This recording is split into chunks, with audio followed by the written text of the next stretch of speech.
Hello, dear parents. How are you? Have you ever wondered why some children easily give up after a disappointment? Why it is so hard for some children to bounce back when they face a failure? Why some children thrive under pressure while others fall apart? Did you know that 1 in 4 children suffer from a mental health issue and the situation appears to get worse? This is what statistics show us. Why? What do you think is the reason that children have mental health problems? It is the technology that has a huge impact. It is the social media. It is the pressure from the society. It is because we parents, we don't spend too much time with them. Why? Please leave me your comments. Why do you think it's is this happening? What do you think has a huge impact on children's mental health? Well, is there anything that we parents can do to raise our children in a way that they can deal with hard situations, that helps them to live happy, fulfilled lives? Is there something that we can do to help our children to not get down on themselves when things don't go their way? Is there something that we can do to help them to bounce back after a disappointment? The only thing that we can do and we should do is to help our children to build resilience.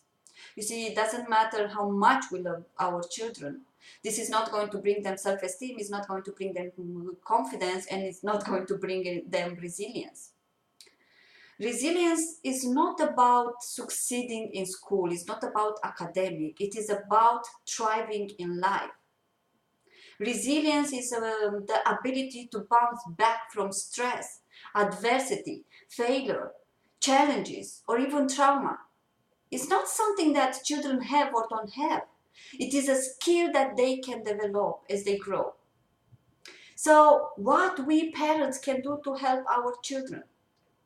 Well, first of all, what we can do is to model resilience in first place. The best way to teach resilience is to model it. We all face stressful situations, but how we respond to them, it is important.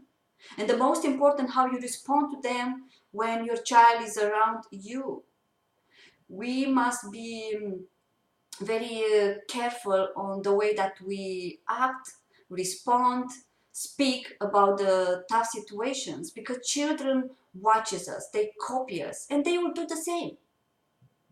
Another thing that we can do is to teach children that all the feelings are important and that labeling their feelings can help them make sense of what they are experiencing.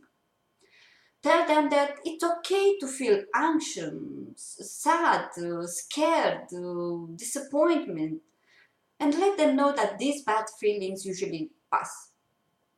Another thing that we can do to help our children is to resist to fix their problems and ask questions instead. This is a great tool.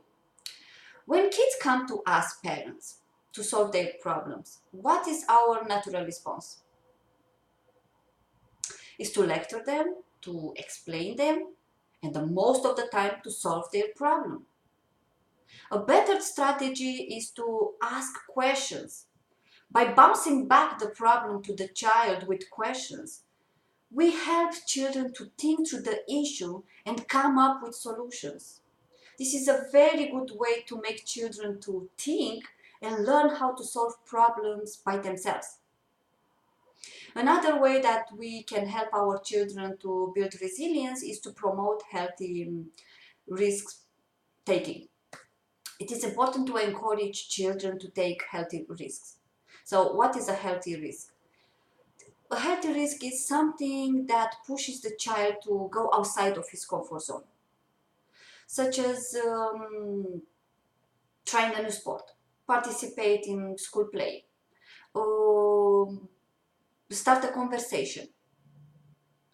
When kids avoid the risks, they internalize the message that they are not strong enough to handle challenges. On the other side, kids that embrace risk, they learn to push themselves. Another thing that we can do to help our children is to build strong emotional connection. Spend one-to-one time with our children, with your child. Kids develop coping skill with the context of caring relationships.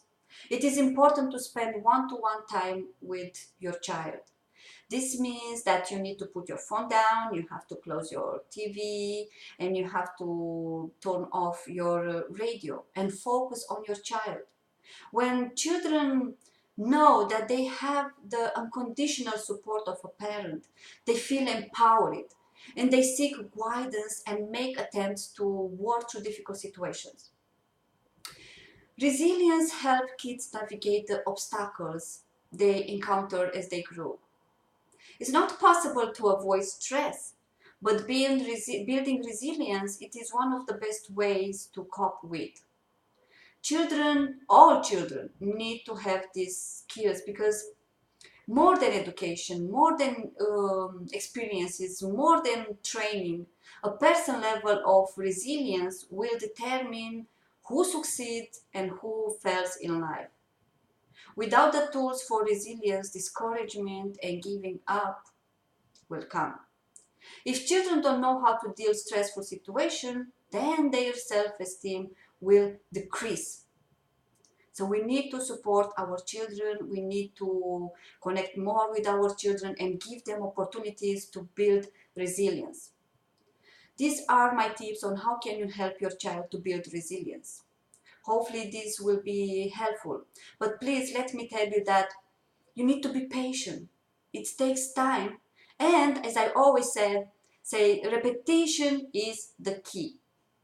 Thank you very much for watching this video. Wish you all a lovely day. Bye.